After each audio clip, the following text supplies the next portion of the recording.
growing up, when I was young, I forget, it was probably about fourth grade or something, we had to read Fahrenheit 451, a Ray Bradbury dystopian sci-fi classic, and there's really nothing that I read in my youth that I remember as clearly as that. And I don't even remember the whole story. There was just certain scenes, in the book that really bothered me. And,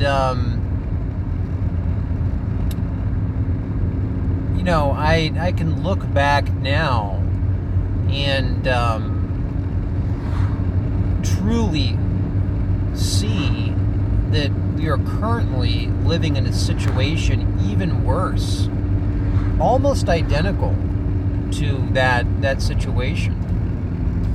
I've brought up a couple sci-fi examples. That's a book example. I'm sure it's been made into a movie. I've just read the book, but in the movie example would be Rollerball.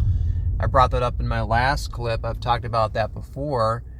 I don't think I described or elaborated on what I meant by that. When I say Rollerball and I say summaries, I mean that we're at the point right now where we are pretty much living in a situation where literature, for example, is becoming irrelevant. People would feel comfortable reading a summary of War and Peace or the Brothers Karamazov or something like that, or what did I just read? Like Little Dorrit, Bleak House, stuff like that. In the movie Rollerball, you go to what would be a library, and they hand you a summary. Okay, the summary, it was some sort of artificial intelligence summary of a work, heavily edited, whatever that super intelligence that's editing that deems appropriate for the public to see. That's actually going on right now. And what I've noticed, because when people have supernatural awakening and they work in a hotspot with me, it happened at a hotspot. I've been steeped in supernatural phenomenon for almost 4 years now. You see clearly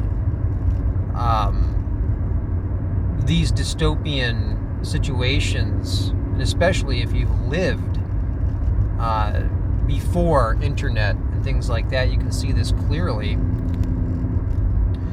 And if you combine Fahrenheit 451, okay, with just to recall, the lead character's wife, I'm basing this all on memory. That's how much it was branded in. I have not even looked at that story in 30 plus years. But what shocked me was how this guy's wife, they have these giant TV screen type things that are like interactive. It's like a big part of your living room. It takes up like half of the house or something. And the people are getting strung out, living inside this sort of like virtual reality illusion. And it was making them like junkies, And that could be with any device.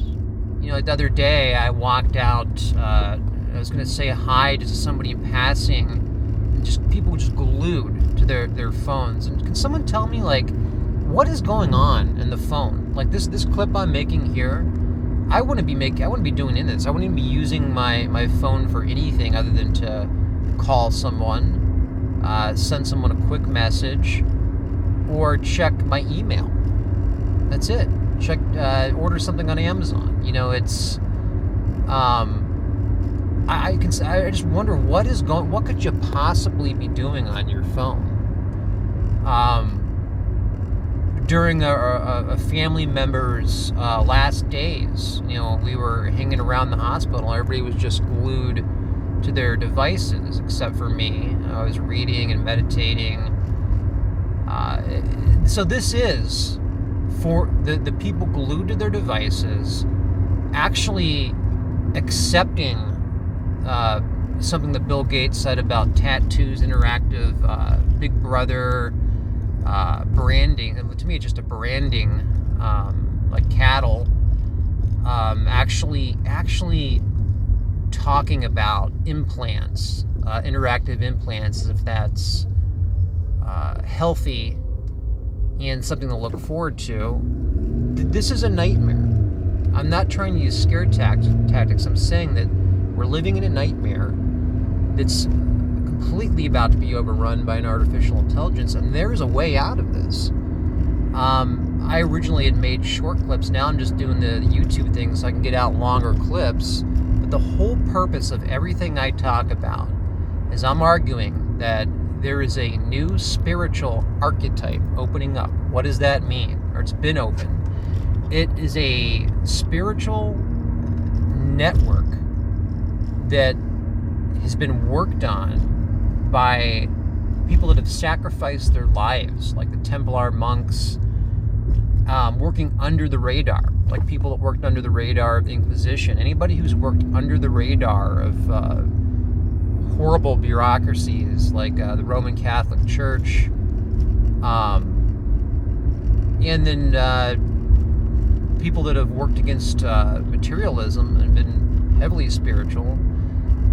They've established, let's just say, an invisible consciousness that because the negative element has now broken the rules and we're facing this singularity, this terrifying moment, there has been access to people that either used to be a shaman, people that have had near-death experiences, people that have access to the other side.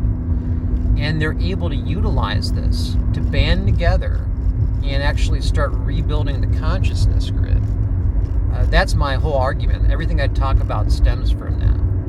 And I was wondering why I was having this medium-esque constant connection with another dimension, and it's been happening for so long. I sat back and waited, thinking, if this is happening to me, this is going to happen somewhere in Germany, this is going to happen somewhere in India, somewhere across the globe, another place in America. I just sat back and waited. No one stepped forward. What this ability involves is the proof of the soul. And because I've been sitting around reading articulations of ancient texts, I've come to the conclusion, after reading all kinds of anthroposophical, theosophical, Nag Hammadi texts, things like that, that there are people that are supposed to stand up and show proof of the soul. What do I mean by that? It means non-local instant connections to another dimension based on lifestyle and based on calibration of your consciousness.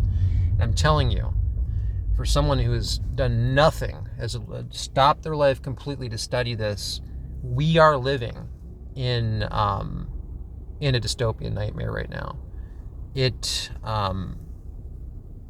can end instantly if the right group of people got together and showed these new psychic enhancements that are available to the right person. And the reason I'm repeating myself here is I make these videos, I want to do updates to remind people what my argument is and my main stance. If the right people saw proof of the soul, meaning that you can prove that we have a soul and we're living in a container, a biological container, over time,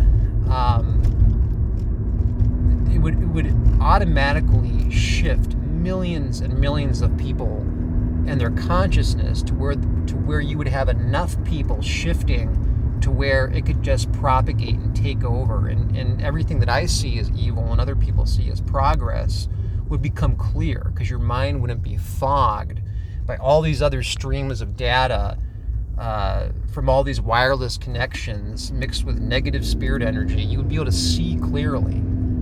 And I think this is a part of what ascension is, what they've been talking about, this 25,000 year cycle coming.